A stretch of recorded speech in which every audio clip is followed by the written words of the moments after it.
Good morning and welcome to the fourth in our series of Wednesday Reflections on Lent.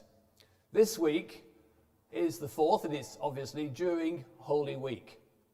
Welcome, and I hope you find what we have to say this morning thought-provoking and interesting.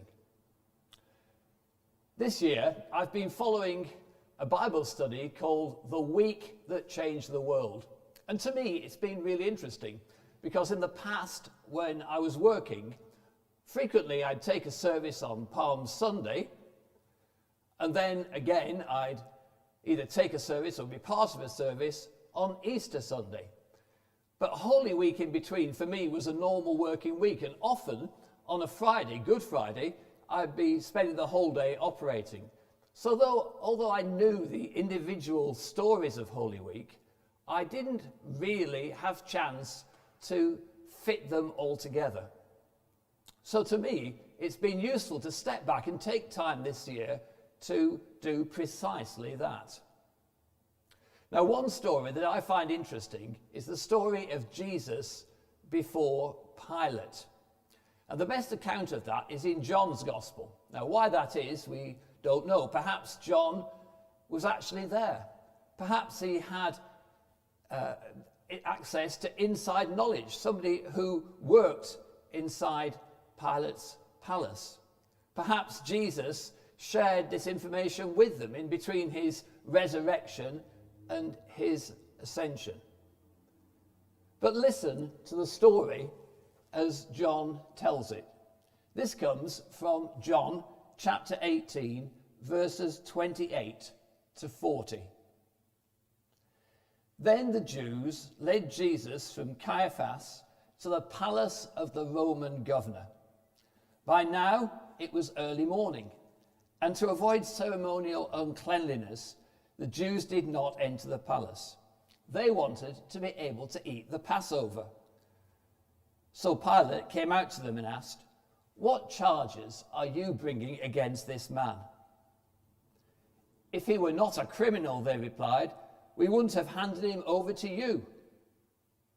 Pilate said, "Take him yourselves and judge him by your own law."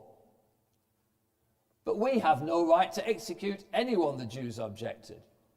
This happened so that the words Jesus had spoken, indicating the kind of death he was going to die, would be fulfilled. Pilate then went back inside the palace, summoned Jesus, and asked him, "Are you the king of the Jews?" "Is that your own idea?" Jesus asked. "Or did others talk to you about me?" "Am I a Jew?" Pilate replied. "It was your people and your chief priests who handed you over to me. What is it you have done?" Jesus said, "My kingdom is not of this world. If it were, my servants would fight to prevent my arrest by the Jews. But now my kingdom is from another place." "You are a king then," said Pilate. Jesus answered, "You are right in saying I am a king. In fact, for this reason I was born, and for this I came into the world, to testify to the truth. Everyone on the side of truth listens to me." "What is truth?" Pilate asked. With this he went out again to the Jews and said, "I find no basis for a charge against him, but it is your custom for me to release to you one prisoner at the time of the Passover. Do you want me to release the King of the Jews?" They shouted back, "No, not him. Give us Barabbas." Now Barabbas had taken part in a rebellion. We know already that if you read back in John's Gospel, the Jewish leaders and priests were determined that Jesus had to die. They saw in Jesus somebody who was a threat to their authority, and a threat to the Jewish way of life altogether. The only solution was to get rid of him. The question was how.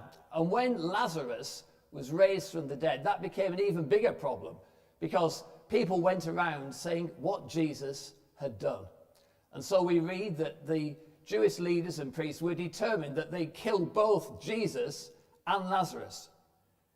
Get rid, if you like, of the problem and get rid of the evidence. And then things could get back to normal. And so they hatched up the familiar plan. Jesus was betrayed. Jesus was arrested in a quiet place in the Garden of Gethsemane and then was taken in the middle of the night to the palace of Annas and then later Caiaphas. And so they spent the whole night questioning Jesus and then deciding what they would do with him. But they were faced with a problem. They wanted to see him dead, but the only crime that the Jews could execute anybody for, and that was by stoning, was if somebody desecrated the temple. For all other crimes, it was the Romans who had to pass the death penalty. And so they had no option but to take him to Pilate. Now, Pilate, the Roman governor, was in Jerusalem at that time, probably to oversee things in case there was trouble at the time of the Passover when so many people gathered in Jerusalem. But they took him to the palace and Jesus was taken inside. But they didn't go inside, they waited outside because they didn't want to make themselves ceremonially unclean. And so that forced Pilate, who probably wasn't best pleased, to come out and speak to them outside. And he asked, what has he done? And they explained, and Pilate said, I don't want anything to do with this Jewish infighting. You take him yourselves, you deal with him. Why do I care whether he calls himself King of the Jews or not? But they said, no, you have to do it because it's only you who can sentence him to death, and that's the penalty he deserves. And so Pilate went back inside and asked Jesus, are you the King of the Jews? Now, Jesus gave a very clever reply when you think about it. He said, is it you that says that? Or, if you like, are you having your strings pulled? Are you being manipulated by somebody else? And Pilate was forced to reply, no, it's not me, it's your leaders that have brought you to me. And so the questioning goes on. And finally, Jesus says, yes, I am a king, but not as a king as you would understand it. Not a king of a kingdom in this world. It's a different sort of kingdom we're talking about altogether. And he says in verse 37, I was born, and for this I came in the world, to testify to the truth. Everyone on the side of truth listens to me.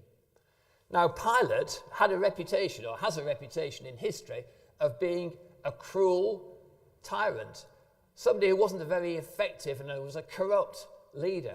But even Pilate could see that Jesus was no threat to Roman power and Roman authority. I don't know what Pilate thought. Perhaps he thought he was otherworldly. Perhaps he thought he was a bit soft in the head. Perhaps he thought he was mad. But whatever he was, he realized that he wasn't a threat.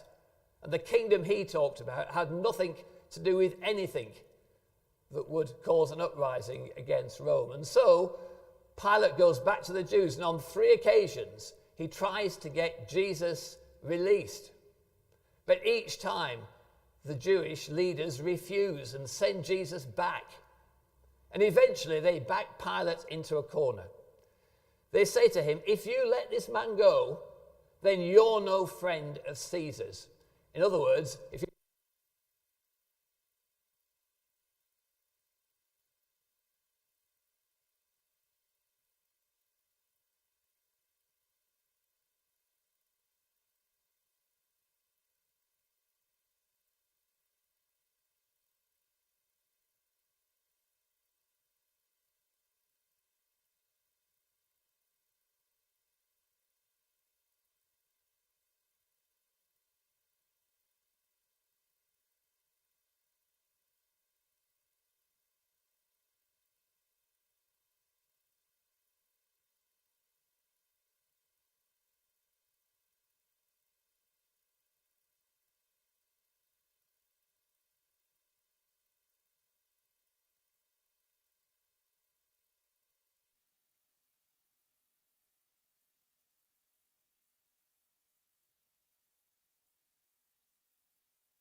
Hopefully you can hear me again now. That's what we're hoping anyway. So, what was we saying? We were saying Pilate washed his hands of the whole situation and handed Jesus over to be crucified.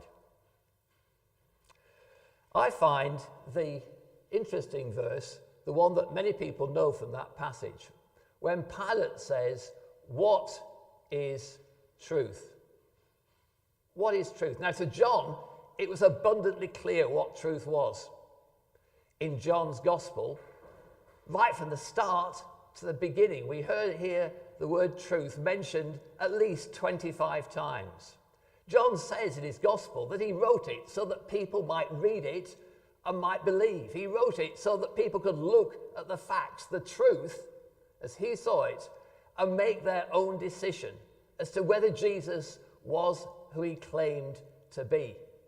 It was like a court of law, if you like. You read the evidence and then you came to your own conclusion. And to John, it was abundantly clear that Jesus was who he claimed to be. He was the Son of God.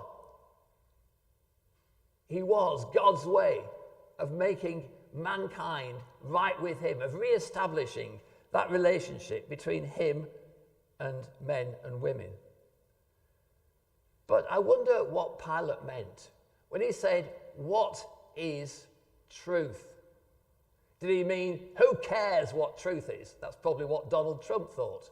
Who cares about truth? Or did he mean, how do we actually discern what's true and what isn't? And that both of those are very relevant questions then and now. At that time, the Jewish leaders looked at the facts and they thought that Jesus was a false prophet, a false Messiah. They thought he was a threat to to them and to the Jewish way of life. To the Romans, he probably was a complete irrelevance. To his disciples, he was a good teacher and they understood something of what he'd been talking about, but not everything. None of them actually understood the full truth, but all of them had a different view on what the truth was. And that's still an issue today. Think back through your life to when you were a child, to now, to work, to different times, and think of the times when you've been tempted to put a spin on what you've been doing, to emphasize the things that you've done well and your good points, and to draw a curtain, to draw a veil and not speak about those things which perhaps you're less proud of or you're less good at. Statistics can be made to mean just about anything. It depends really on what you set out to study. It depends on what figures you collect. It depends on what your parameters are, and it depends on how you analyze them, what you leave in and what you consider. We know only too well from politicians that they can put a spin on things. They can tell half-truths. They can avoid answering questions. They can distort the truth and sometimes resort to outright lying.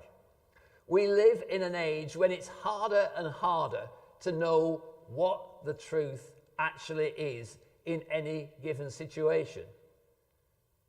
We watch the television and we listen to reporters and we trust what they say. But that depends perhaps on what channel you're watching. You can read your newspapers, and yes, you'll get a different opinion if you read the Daily Telegraph or the Daily Mail or the Guardian. They put a different spin on stories. You can go to the internet and you'll find many, many different views. If you think to yourself over the last few years, you think about Brexit, you think about Donald Trump, you think about coronavirus, you think about all the current problems and false information about vaccinations, you realize just how difficult it is to discern what the truth is. And it worries me greatly that children, my grandchildren, are being brought up in a world where it's becoming more and more the case that they're led to believe that to be successful leaders are saying that to be successful, to get on in life, you have to lie and distort the truth. That's the example that people are being set. Now, sometimes it's obvious that you're being manipulated. When your people are trying to sell you things, you look at what they have to say, but you take it with a pinch of salt. If you read your newspapers, perhaps you think, well, I know how this particular newspaper puts a spin on things. I'm wise to that. But think further. Think about social media. Think about Facebook. Think about YouTube. Think about Twitter. Think about how they know more about you than anyone else, even yourself. Everything you look at, every opinion you listen to, they make a note of it on their computers and they feed you more and more of the same. So you're being drip-fed by views which reinforce those you've already got. Does truth matter, Pilate said. And to me as a Christian, and I hope to other Christians, truth and honesty still matter very much today. Now we as Christians know the truth, the fundamental truth that John was talking about and that Easter stands for. We know that Jesus died for us. We know that we are made right with God through his death and through his resurrection. That's the fundamental of our faith. And we should stand up for that whenever we see it being questioned, because that is something we know to be true, not just in the Bible, but in our own hearts and in our own lives. But in a myriad of other ways, from day to day, we're being faced with statements and facts and news, and we're left to make a decision about it ourselves. And I believe that as Christians, it's up to us not just to tell the truth, not just to stand up to truth, but when we see half-truths and lies being told, to actually stand up and say so as well. Now that can be very difficult. There are many Christians throughout the world whose views on certain subjects I would profoundly disagree with. But I think it's incumbent on everyone who calls themselves a Christian to take a step back from themselves, from their background, from things that have molded them, to take a step back and try and look at a situation, try and look at facts dispassionately, try and look at them through the lens of Jesus, and ask ourselves, what would Jesus have said or done or stood for in this particular situation? In John chapter 8, verse 32, Jesus says this: "You will know the truth, and the truth will set you free." Free from ourselves, free from the past, free to be part of God's kingdom, and hopefully free to be able to discern the truth in the world around us. Give us that discernment to be influenced not by politicians, not by newspapers, not by the internet, not by other individuals, not by YouTube influencers. Give us the discernment to be influenced by Jesus and to ask ourselves, how would Jesus behave? What would he do and say in this situation? Let's close with a short prayer. Father God, we thank you that you have shown us your truth in the life, death, and resurrection of your Son, Jesus Christ, and what it can mean in our lives. Thank you for that.